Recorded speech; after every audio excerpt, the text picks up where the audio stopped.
This is comedian Daryl Lennox making his debut on Mr. Media. Fantastic man, medium pleasing voice to the ear, but still a nice guy. And here's a tip. You can try to get Mr. Media to do a sex tape and just sell the audio, and it might work. It probably won't. Thanks for watching Mr. Media.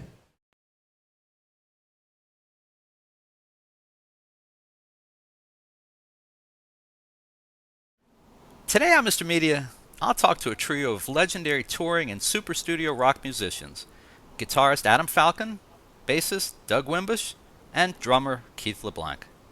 Stick around. This is one show that I can guarantee you will rock.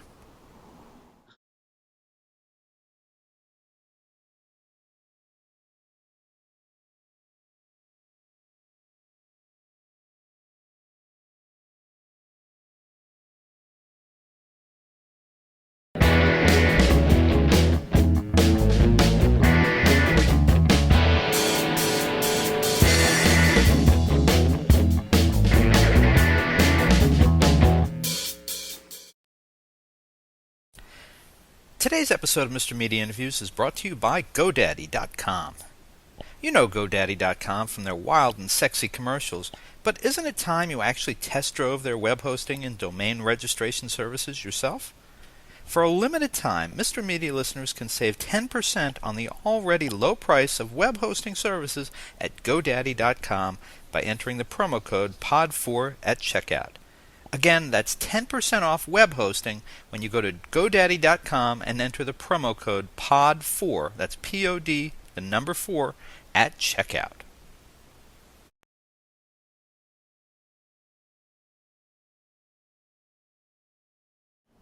Mr. Media is recorded live before a studio audience of music fans who just hit the mother lode in the new media capital of the world, St. Petersburg, Florida.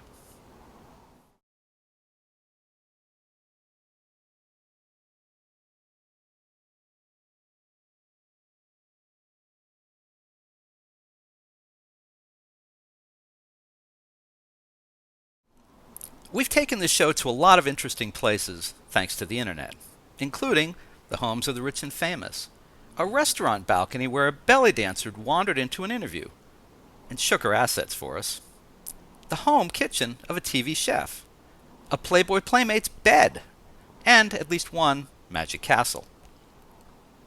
Today's show extends the franchise a little further, as Mr. Media has been invited into the Hartford, Connecticut loft of bass guitarist Doug Wimbish, where a remarkable rehearsal will take place right before our eyes. Joining us are Wimbish and his friends, drummer Keith LeBlanc and guitarist Adam Falcon.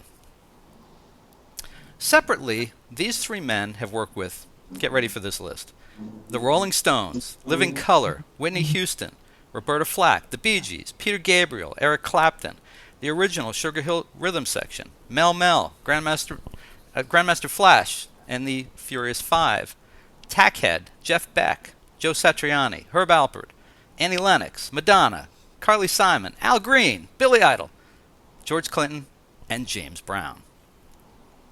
They're together today for their second and final tune-up before playing at Miami Beach's annual Art Deco Weekend and Music Festival, January 18th to 20th. It will be the first time Falcon has ever played publicly with Wimbish and LeBlanc, and it is sure to be an amazing time. Now you can get all the who, what, where, when details at artdecoweekend.com. And you can see even more of Doug Wimbish in March and April when Living Colour reunites to tour the US and Europe. Now, regular Mr. Media viewers will certainly recognize our friend Mr. Falcon, who's making his third appearance on the show today and was kind enough to suggest this rare session with his friends. And the guys will even perform a pair of songs, so stick around for that. So, Doug, Keith, and Adam, welcome to Mr. Media. Hi. What's up, Bob? Great to be here. Good to see you again. How you guys doing? Nice to see you. Nice to meet you, Keith and Doug. Doug, thanks for letting us into your place. Welcome to Nova Sound Studios. This is the spot. Is that right? It's very cool. We got to see a little more of it as we were setting up the camera, so it looks like a very nice place. So we appreciate you having us in. Thank you. How's that drink coming for me? Is anyone getting on that? Never mind. Never mind. We'll work on hospitality details later. So, Adam, I'm going to start with you since we know you so well. I wonder if you could maybe introduce us to your friends a little bit and tell us how you guys connected. Wow. Well, first of all, to my right, Doug Wimbish, bass player and overall nice guy. And to his right, Keith LeBlanc, drummer, another overall nice guy. And both of these guys, actually, I've known of them before they knew who I was. You know, these guys, like you start off by saying, these guys are like legendary musicians. I mean, they were there in the forefront of the early hip hop and rap. And so I always knew who both of these guys were. And then a mutual friend of ours, Dave Hogarty, he and I had connected through one of the media. I think it might have been Facebook or MySpace, whatever at the time. And I found out that he had known both of these guys and was a big fan of TackHead.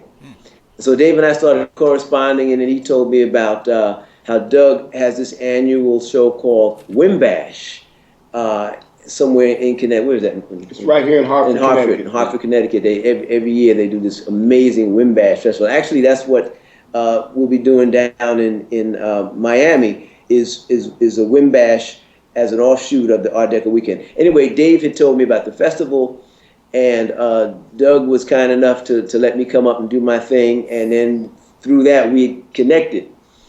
And then one year they were doing a TackHead reunion, and Keith played, and a good buddy of mine had known Keith, and he introduced me to Keith, and so here we are. Very cool. And you guys have not played together before this first time you rehearsed a week or so ago? I guess you could say officially the first time. I mean, last year we had gone down, and these guys, again, it was a Wimbash, and we sort of jammed together, but it wasn't really like something that we said, hey, let's get together and play. You know, but we just got up on stage, and I, tried to follow along, and I was there. Yeah, You did quite well. Yeah. I was going to say, I don't imagine Adam struggling. That's it. That's what it was. The Falcon was flying. And did I see, Doug, that there's another Wimbash? Is it summertime? Well, there's a few of them that take place over the year. Okay. There's the first starts off in January in Miami for Art Deco Weekend, which we've attached ourselves to it. This year there's 3 days. It's the 18th, 19th, and 20th. Right after that, we follow that up with one that's attached to the New Orleans Jazz Festival. And on the second weekend when that takes place, or more or less the first weekend of May, I believe we will be having another Wimbash at one of the clubs in New Orleans. Then we do one in Cabarete, Dominican Republic, right around the same time. Right after that, we go to Dominican Republic and do one which is attached to an organization that I work with that helps develop children's education in Dominican Republic. It's called the Dream Project. Okay. So we're doing that. Living Color is scheduled to come and help out on that one this year. And after that, we have one back again here in Hartford. We're looking to probably get it over to Bushnell Park and have it attached to the local newspapers here, the Hartford Current and the Advocate, the Hartford, New Haven, Northampton Advocates. The local music magazines are supporting the Wimbash next year. It's the 10th year anniversary, and it's also connected with the month of September is Connecticut Music Month. So the Wimbash will be the jump off of a month-long celebration of different bands that will be playing throughout the state. Cool. Nice to see somebody doing something nice for Hartford. Half my family is up there, so. This is there's a lot of work that needs to be done up here. So if you have any extra friends that want to come up here and assist in bringing some sunshine first and some other human beings to this place, we'll take it. All right. We'll keep that in mind. All right. So, Keith, tell me, so you and Doug played together in TackHead. Did you know each other before that? Yep. I met Doug around 1978, and I was lucky. His band, he was in this band called Wood, Brass, and Steel, which was probably the funkiest band in Connecticut. They were legends, and their drummer, saw me playing, and he had to leave the band, so he got me an audition with him, and that's how I met Doug. And then from there, I played with them for about six months or so, and Sylvia Robinson called from Sugar Hill Records looking for Doug and Skip McDonald.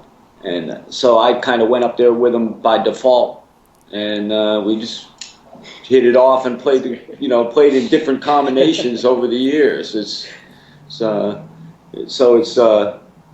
always comfortable to play with Doug, and Adam just fit in perfectly. So it's been fun, these rehearsals, really. And Adam, let me come back to you, because I want to mention about Art Deco Weekend again. And I know you played last year because that was the last time we spoke Right. officially. Tell folks a little about it if they don't know, what it's about and why it's a good time. Wow. That's as far as I know, Art Deco Weekend is something that they put together in celebration of all the architecture up and down, what is that? Ocean Drive. Ocean Drive. And that Ocean Drive and the whole Art Deco district. And it's a big celebration because some of the buildings and the hotels, they go back quite a number of years, and the architecture is just beautiful. And so they pick a time every year where they celebrate the architecture of the buildings in this part of Miami. And they not only is it the buildings, but they have this parade where they have a lot of the old cars from the early periods, and it's a whole theme. It's almost like a theme. Big turnout, big crowds. Oh yeah. It's almost in a sense like like a Mardi Gras kind of thing, but not as big yet. People it's a whole, all up and down the street. There's vendors and people who just attend, and there's a lot of outdoor music going on and booths and things like that. So there's quite a number of people that attend this. Yeah, the police even break out special cars. They've got like a pink police car and these 50s cars, police cars, and they break all those out, and the old motorcycles. So it's really good. A big deal. They close off the whole area. And I'm guessing, or maybe I know this, that you guys are, I know you're going to play on the 19th formally together, but will you be popping up in other combinations during the course of the 3 days? Or will we be playing with different people? It's definitely been known to happen. Yeah, it's definitely been known to happen. The first evening, the 18th, is a jazz theme component going on. And Adam is going to participate with some of those lovely folks that's participating on that day. As you know, the 19th is going to be the day where it's going to wiggle a little bit more. Mm-hmm. The wiggling will start. And so we'll start wiggling on Saturday, keep our wiggle on.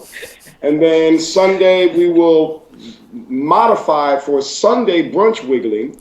And then we will move and venture in and out based on how the weather and the surface. No, we'll go Sunday. Sunday will be some homegrown local wiggling from Swinello, one of my favorite bands out of the Florida area. Yeah. And they're going to close it out. And after that, we're going to kind of like go back to where we left off last year, which we did Art Deco Weekend, and then we went over to a club called The Stage, and we kind of like jammed out. We're not going to go to the stage this year. We're going to stay on the same stage right after Swinello plays, and then we're going to take that same frequency and vibe, and we're all going to jam out. And at that point, there'll be Will Calhoun will be there, Vince is there. There's the whole community. DJ Rampage Global is going to be into the Rock the House, so it's going to be a nice family affair. And suntan lotion and hot sauce are the two key items that we're taking donations of for those that are freshly off the boat that need a tan, and the other ones that need a little bit of extra percolation. That's what the hot sauce is going to do. All right, and everybody who had money on Doug saying he was going to get his wiggle on, you lost. All right, use your creative imagination. Miami Beach, Ocean Drive, the sun. And for all the snowbirds that come down there, they just start wiggling as soon as they arrive at Fort Lauderdale or Miami Airport. They don't even know what's going on. You start wiggling out of the winter clothes and putting on the nice summer clothes. I'm thinking a lot of bikinis and sadly probably a lot of Speedos too. Well, we're not that far. We're going to be set up right on the beach.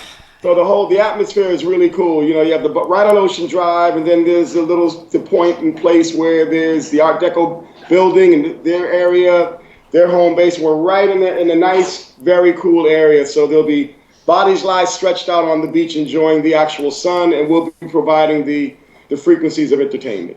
Frequencies of entertainment while you get your wiggle on. I like it. Okay. All of this is 2013. That's what we're here for, keeping it 100, and life is beautiful. So Adam, didn't you warn them about me? Did you not do your job there and tell them? No, I just told them who you were, and that was it. Okay. All right. All right, we'll just see how far we can push it. Okay, so you guys are going to do 2 songs for us today. Let's talk about the first one. This is going to be Stealing. Now, there's a lot of, obviously, with the backgrounds that the 3 of you have separately, together, there's a lot of songs you could choose to play here today. Why Stealing? Tell us something about this. Well, quite honestly, these are the first 2 songs we've rehearsed so far up until when you call.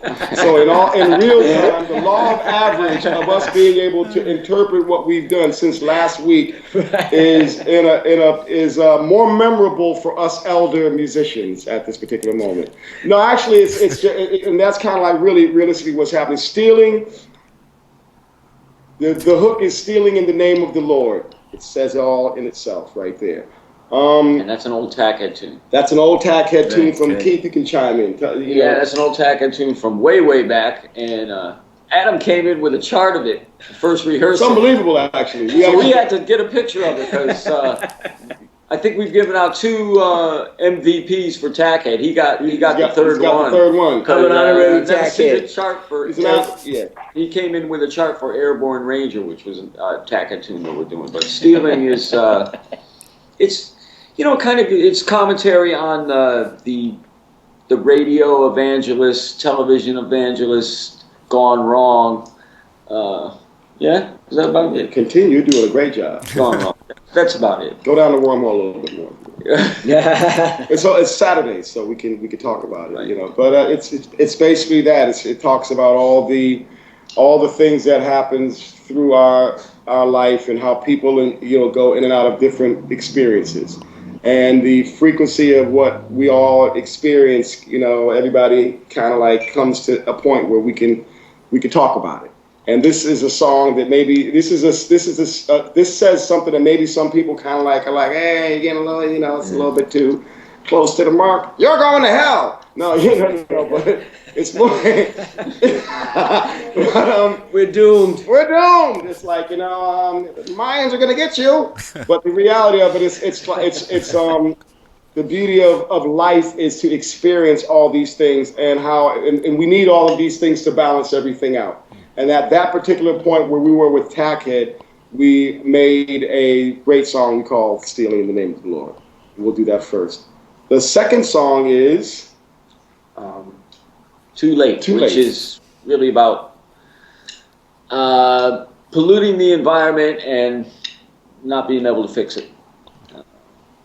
You guys, now is Too Late? Is that also a TackHead song or? This is where we even ourselves find. That's a Little Axe song. That's a Little Axe song. It's one of the Skip McDonald. Yep. Still part of the family. All part of DNA. That DNA is right now over in the UK. So thanks, Skip. So you're gonna have to have a conversation with Skip. Yeah, thanks for letting us use your song, we chose. Skip. So it's kind of like the next conversation. Hopefully, will be from Ramsgate with Skip McDonald explaining, and you can ask him saying, hey man, these guys are over here playing your music and we love it. So that's Skip's song, a classic Little Axe song. Yeah. And it's all us, all our family. We're gonna do our interpretation of it right now on this lovely January 12th, 2013. All right. I hope everybody got a look at the length of the arms on Doug Wimbish. Oh my God, he stretched out and he engulfed the other 2 guys, and there was still arm left over. Oh my God. It might be a little bit of an illusion. I'm quite small. It's all right. I'm not that much bigger, right? Yeah. Me and Adam are about the same age, so gravity is pulls it down. Come on, I like this. Here we go. He does have long arms. All right, folks. Well, so the guys are going to play Stealing, and then they're going to play Too Late, and then we'll come back and talk a little bit more before we wrap it up. All right, man. Roberto, see you on the other side. All right. Of the groove. All right, Jamie, take it away.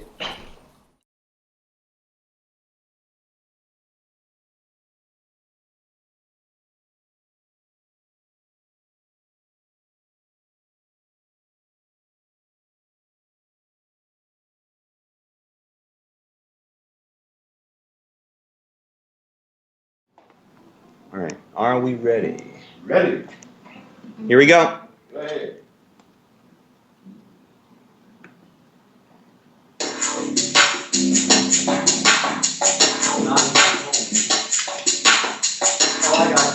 You got it?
Candy money. Candy money. Candy money. No.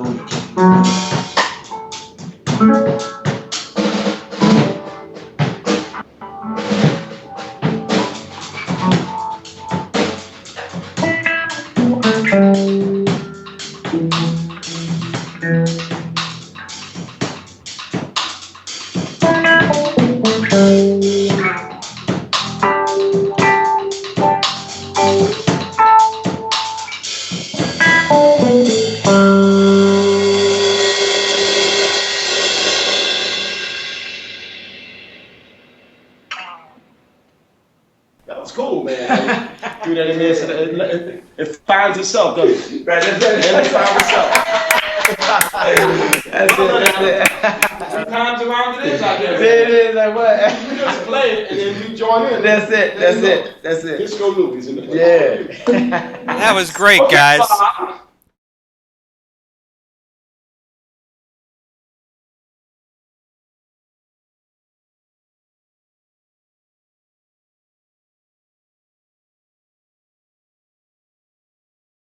So, judging from what I just saw, I'd say you guys must be pretty happy with the way this is sounding. How does it sound from your end? How does it translate where you are? It was great. I was like, I called my daughter and I turned the sound off and I said, "Kid, you got to come in here and hear this." You know, I made her watch with me. We want to invade, like, basically, we know that you have a hookup with One Direction. So we're gonna use the first song. "Stealing" is your first mission to break the code. You know, when these kids go to play One Direction, we pop up. Right? So that's what the Bob app does. The Bob app cracks all the mainstream stuff with the reality of stuff of your mates, your friends. So, quality music, yes. Yes, right.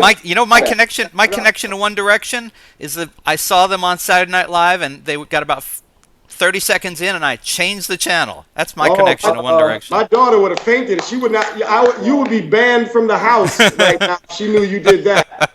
Bob, no, turn them off right now. Well, you know. Well, but it's all good. So tell me, Doug, I gotta say, I am very partial to Living Color. As a matter of fact, to prove it, I dug through and found my original CD of Vivid. Now I know you joined the band officially after Vivid, but I know you've been part of the band a lot longer than the guy who played bass on this CD. Well, you know, it's a whole story that goes with that whole connection. So that's you know, I've known Vernon for quite some time. We all have. Me and Keith, you know, we kind of met Vernon kind of like at the same time. And he used to come hang out at the loft. Keith had a loft on 14th Street, and we would all be there. We were all like working out of the loft. You know, it's like the musicians community. You know, everybody knew the address. Everybody knew the address. No doorbell, right? You just I'm here. Okay, come on down. Down the You bring any fish sandwiches with you? It was an entrance fee. Hot sauce. That's where the hot sauce comes in. Back to that hot sauce. All right, back to the hot sauce. Responsible for TackHead doing their first gig. Yep. Because he came to the loft.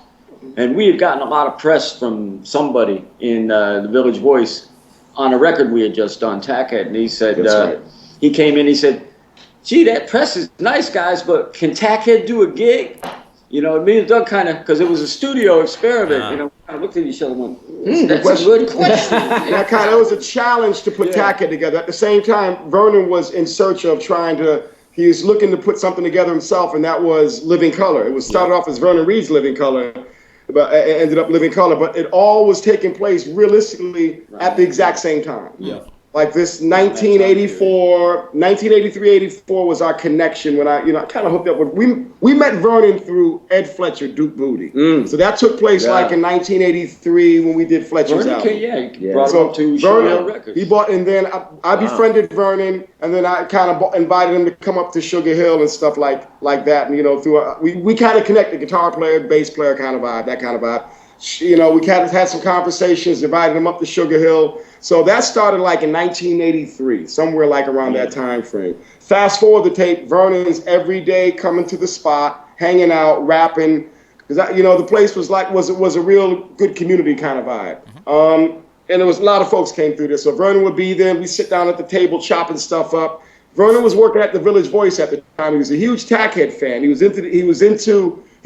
trying to figure out how we made these records. Right. And we would try to explain them to him, but he couldn't get it around his head. You know what I mean? And quite honestly, he knew what it was about, but to explain to him how basic the tools we were using to make these records with was uncanny. It was like, I gotta see this shit. So anyway, we start. He challenged us to the idea of, well, can y'all make a record? Can y'all play live?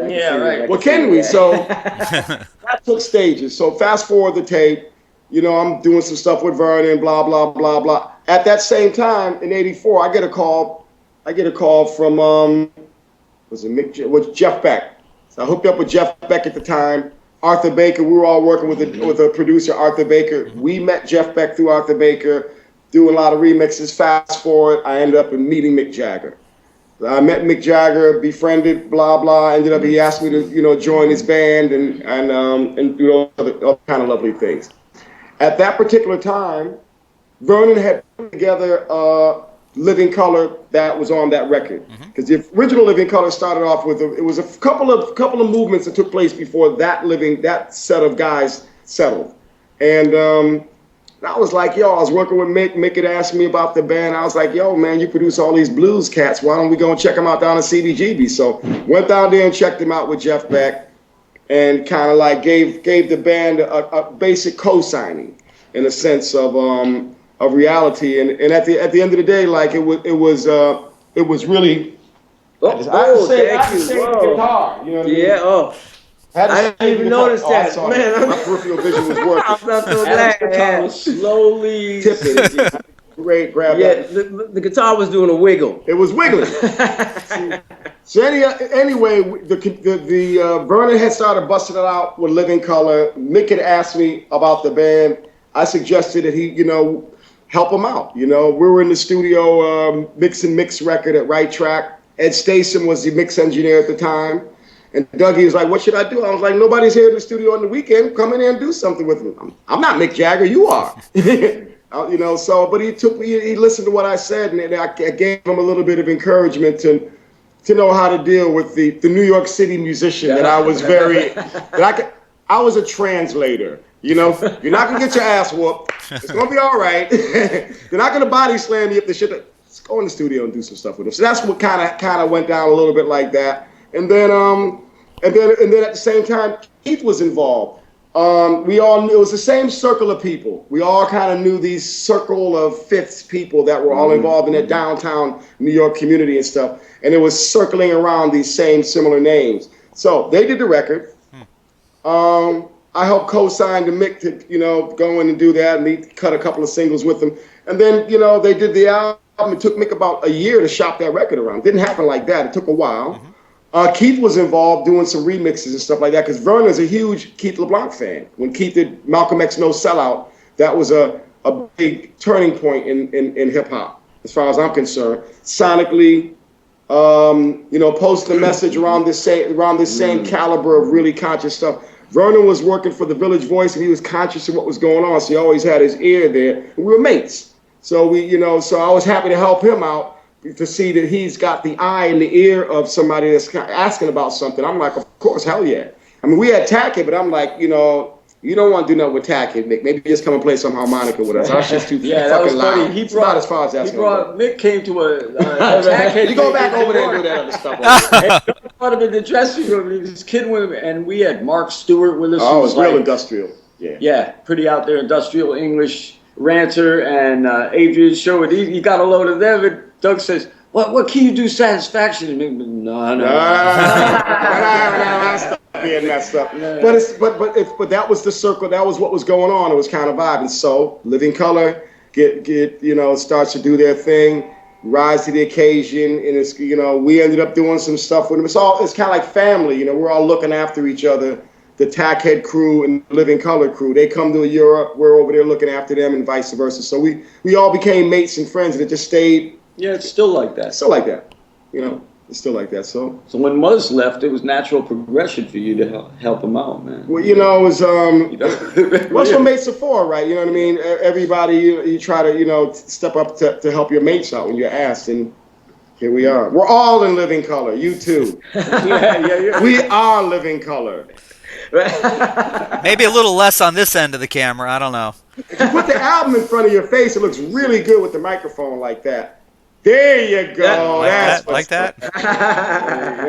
You got to have a laugh in life, Bob. And that's I would bet that's a first pressing, 1988. I guarantee you this was one of the first that came out.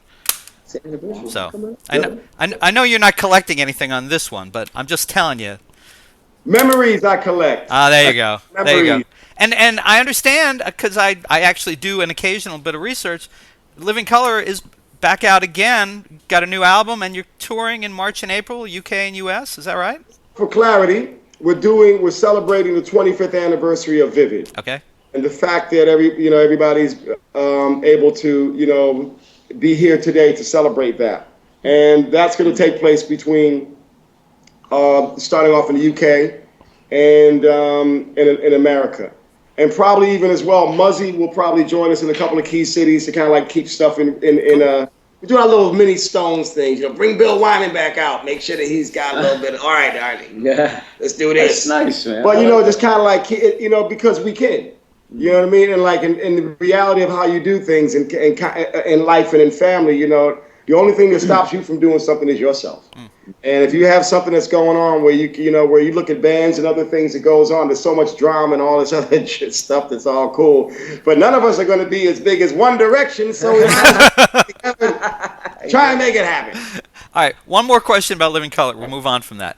So the thing I wondered is, Living Color had this incredible sound. It's very, very hard rock, very kind of metal for the time.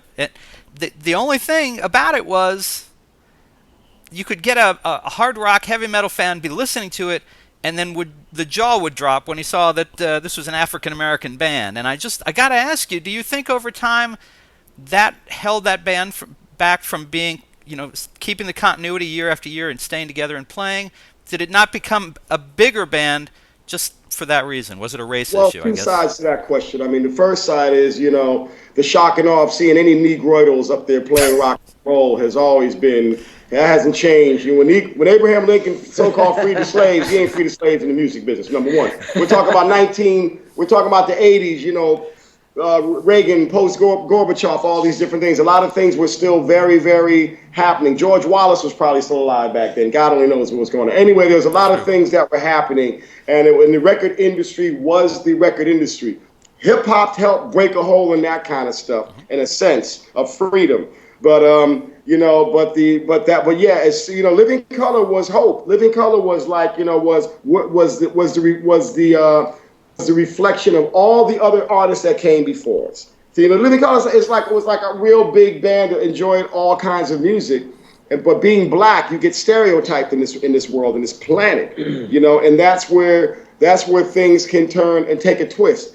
And then the idea of being able to find identity in a world that wants to categorize you from what they see in your skin as not from what they hear in the music. So it became a category of like, okay, Living Color will be okay, but there's certain places where in a period where it was like, okay, you're accepted, okay, oh, things aren't going really good. Let's build a wall right back up and make sure no more Living Colors are going to get through until the next time. So it's like Living Color broke a barrier. At that same time, let's look at what was going on. You had Lenny Kravitz that was happening. You had a few different artists that were doing stuff. You had King's X. I can go down the list. You had the Velt. A lot of different bands that were doing stuff, and some cats broke through. Lenny broke through. Living Color broke through at the same time. And you had Fishbone. You had Bad Brains, which is really the originators of all the. Which was really kind of like the Living Color worship Bad Brains, kind of like stuff. So you had that. You had 24/7 Spies. You had a lot of different bands that were doing stuff like Melvin Gibbs' band. But there were other bands and many before. Living Color was able to get the nod from somebody that was very famous like Mick Jagger. they were able to get them signed to a major label at that time. Through in the Walter Yetnikoff era, in the Tommy Mottola eras, when you're dealing with like these eras of what was going on in the industry. Now, saying all of that, as you know, Living Colour was able to have there's no denying about the music and the art of what was going on. What it was able to get a hall pass at that time because of Mick Jagger and because of the face of the other people that were like, yeah, Living Colour. You know what I mean? You know, like that, and being able to go, it's cool. Don't change your channel. It's 4 Negroes. You've seen them before. All right. Don't change your channel right now. You know what I mean? So it was shock and awe. You hear the music first. You just know Corey is looking like, Axl Rose or some shit like that. Right. You just know it till you see Corey Glover. And then you see, and then you try to, and then you say, oh, he's a black man. Or you hear him on his guitar playing, you go, that cannot be, that's, it's just they can't put it together. So at the same time, that shock and awe helped create a vibe and a buzz with everything started to align up. Yeah, it was the alignment. Living Colour. And I think it helped Living Colour being an all-black rock band, because it was the first of its kind, and as soon as the big companies smelled money behind it, they pushed it, and I think they definitely blazed the trail. It was the right time with MTV, the right time with the music industry. Everything was right there. And then come on, let's look at what was before. There's so many bands before that. The Bar-Kays, P-Funk. So Living Colour had a great ensemble and a great template that was already set up to work off of. It's not, and I think that needs to be always stated when Living Colour is mentioned. It did not start with Living Colour. It started even, from Little Richard, even before and on and before, from the blues artists. It's just that, Ike Turner. like Pete said, and Adam saying, at that time was the right time for that alignment to happen, and it did.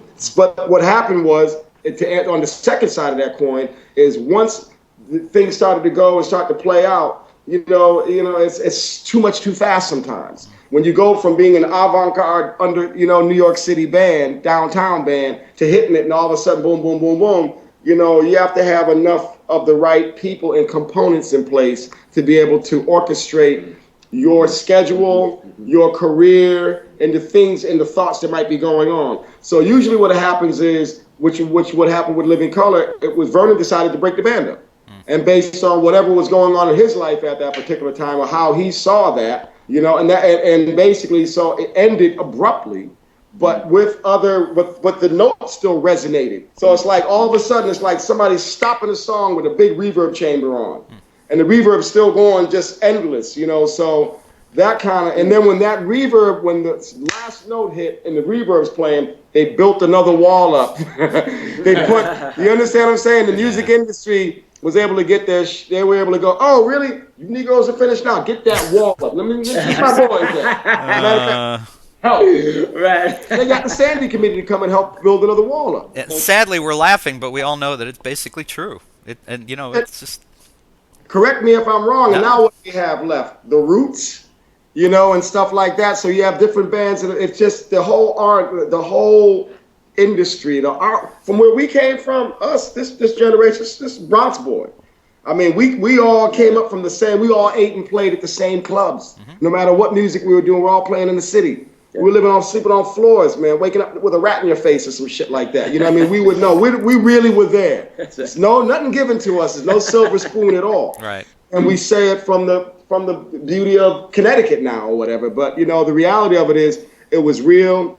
It was true, and our story is one in a million that don't exist all over this universe. That's right. I look at us as being blessed to be here now, to talk to you, Bob, in a situation in the day and age, we can be online on the iPad, we're here, Keith's here, we're kicking it, going back and forth and doing stuff. Technology works, technology delivers, and I think in all this being said and done, a band like Living Colour has been one of those bands that has been able to, live its story out, and find ways how to be friends and find ways how to keep our community, be a part of what our community is all about. So we're happy to be able to be here right now. Adam hangs with Vernon, Will's doing stuff. We all kick it as friends and family, and we just disguise ourselves through the name of a band. Well, and let me continue that theme for just a second in kind of the opposite direction. Keith, I was reading about how, when you were playing in the Sugar Hill rhythm section, people didn't believe that you were actually part of it. That it didn't connect for some people, that the drummer was the white guy. You mean he's white? I didn't know that. Yeah. Oh, All right, go ahead. Yeah. Last name. No, in the early days it was like that, and people would get upset. So I would tell them I was a bus driver, something that they could accept, and which became interesting. And then I didn't really have to deal with anything like that for years, and then until I moved to England. Then every once in a while I'd meet a reggae artist that would kind of like, I don't know whether he can hang, So, or if they heard me play, they'd realize it wasn't me. They'd think it wasn't me. That it might happen a few times like that, but not much anymore. No one cares, as long as they can wiggle. There we go. Got the wiggle going on. Well, you were talking, you guys, Doug, you were talking about Mick Jagger before, and I was, as Keith was talking about that, I was thinking about Keith Richards' biography, Life, and he talked about this period of time. I'm thinking it was the 70s. And he was in, was it the Bahamas? I'm trying to remember where he went. And probably Compass Point in the Bahamas. Thank you. Yeah, and he talked a lot about wondering if he would be accepted. He's Keith Richards of the Rolling Stones, but is the black musicians they're going to accept him? And it became completely engulfing in his career and his music. And I think his experience there was just that it really changed the course of things for him. Well, probably did. If I remember right, Keith went to Jamaica, actually, because he had a place. He had a gaff in Jamaica. A lot of guys were recording at Compass Point Studios in the Bahamas, probably because it had the best humidifier in the Caribbean at the time to keep the gear alive. Quite honestly, it was right next to the beach. It had great food in the Sunday Jam and stuff like that. But he pretty much resided and had a gaff in Jamaica, and he befriended Peter Tosh. Right. And so he was in that whole community and stuff like that. They kind of looked after him. And plus, those guys, Stones and those kiddies, Mick and those guys, they all, they came up listening to yard music. They listened to all, the West Indian movement that was going on when they were lads. Mm-hmm. They were the ones that had the biggest sound systems. Shit wasn't coming from nobody else bigger than them. I don't care who had the dough or whatever. Those Jamaican dudes had it lit. Yeah, because when we first went over to England, it was shocking. Because the first guy we worked with when we went over there was a reggae producer.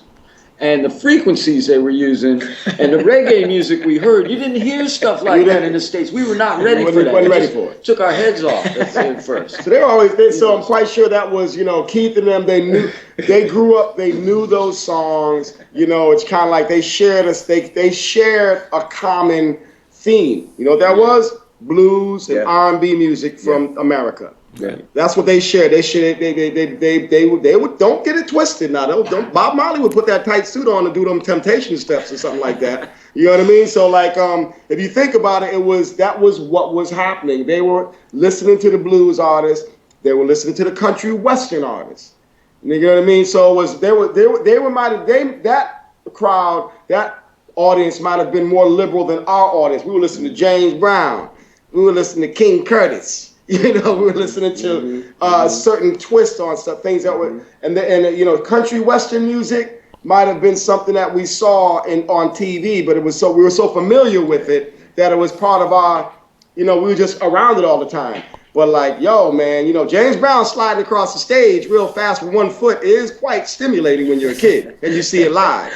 So we were more attracted to that, or seeing Hendrix, or seeing Santana. And from what we learned in our experience of being in the UK, they picked up, in all the colonies, Jamaica, the Bahamas, they picked up on these themes that we may have not have been so deeply. Am I right? Yeah, it makes sense. Exactly. So, and then you kind of see the similarities of what the Jamaicans were listening to and what the Englishmen was listening to. That's they're listening to the same kind of things. And the English, they're in a good spot to collect things from all over the world. And when I lived in England for a long time, I met some incredible musicians and just was exposed to music from other parts of the world that I never would have got exposed to here in the States. So it is a different type of thing, and there is a big West Indian influx, a big Indian influx there too of music as well, and Cuban, a lot of things that were kept from coming in the States. It's there. So well, let's give credit where credit is due, Keith. The English have been collecting things from around the world for centuries. Absolutely. It's all in the British Museum. It's all in the British Museum, right off the unless they have to give it back. No, right. Especially tax. Tax, yes. Well, all right, so let's wrap up here because we've wound up eating into a big chunk of your studio time, and it's been wonderful spending time with you guys and seeing you play. Thanks, Bob. I got to ask Keith and Doug, what do you have planned for Adam's birthday next week? It's the 19th. Oh! How did you know that? Shit. Well, you know what? I only found out about his birthday when I got here today, so the wheels are turning. Well, now the wheels are turning. Now we realize what's happening. This is something that's So going the to answer to your question is we don't know yet. We don't know yet. Yeah, but it'll be Something for Bob's Talk Radio next time we talk. Maybe live from Miami Beach during that moment. We'll call you. We'll call you, maybe. Skype You can come check it out and you can see for yourself and let the world see that this is what we've done to Adam. That would be great. Adam, do you know how I remember it actually? It's because it's the same day as my mother's birthday. Oh, okay. I think we spoke about that. Yeah. That's right. So I got it all up here. Okay. So folks, listen. You can see Adam Falcon, Keith LeBlanc, and Doug Wimbish performing together on January 19th during Art Deco Weekend in Miami Beach. They'll also be there for all 3 days, January 18th to 20th. You can go to artdecoweekend.com for all the details.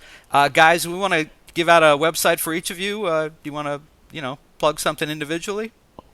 Well, you can go to adamfalcon.com, and quite naturally, all the other social networks that's associated with that. I don't have to go through it. Everybody knows the drill by now. Facebook, Twitter, the whole nine. But adamfalcon.com. All right. YouTube, whole bit. blankrecords.com. Blank, BLANC records.com. Yes, blancrecords.com. All right. Yep. You can go to Wimbash.com or DougWimbish.com. One of those two you'll find hot sauce.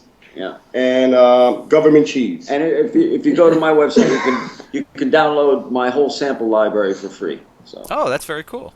Yeah. And let me throw in one more, livingcolor.com. That's it. Right. Right. Yeah, for the boys. That's where the dates are. TackHead.com. TackHead. Is there still TackHead.com? Hey Bob, do you have does the Talk Radio have a Facebook page where if we do get a cake video of Adam, we could shoot it up there? Absolutely. I'll pass that on to Dave. I'll make sure he has all that information. Brilliant. All right. Well, listen, Doug Wimbish, first of all, thank you for letting us into your home. That was wonderful. You're welcome. Keith, Adam, and Jamie and Diane in the back helping us on the technical side. Thank you guys so much. This was wonderful. I really enjoyed it, and I'm sure people are going to have a great time seeing you down in Miami next week. Thanks so much for your time. Thanks, Bob. Thanks, Bob. Appreciate it. Taking the time. Cheers, mate. Bye-bye. All right.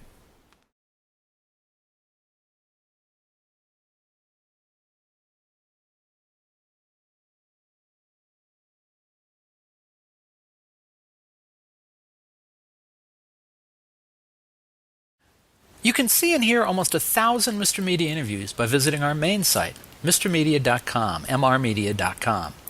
Or check out the more than 200 video interviews on the Mr. Media radio site on YouTube. And I'd sure appreciate if you'd show some love for Mr. Media's advertisers, including Stitcher. Apple named Stitcher a top 5 news app of 2011. It's a free mobile app for your smartphone or tablet that lets you listen to your favorite shows and discover the best of news, entertainment, and sports on demand. You can listen whenever you want to more than 5,000 shows, get customized recommendations, and discover what your friends are listening to. My own list of Stitcher favorites is pretty eclectic. I start my day with an hour of MSNBC's Morning Joe with Joe Scarborough and Mika Brzezinski. Then it's the latest 2-minute update from the Onion News Network. After that, I'll listen to WTF with Mark Maron, Here's the Thing with Alec Baldwin, HBO's Real Time with Bill Maher, and excerpts from E's Chelsea Lately and The Soup with Joel McHale.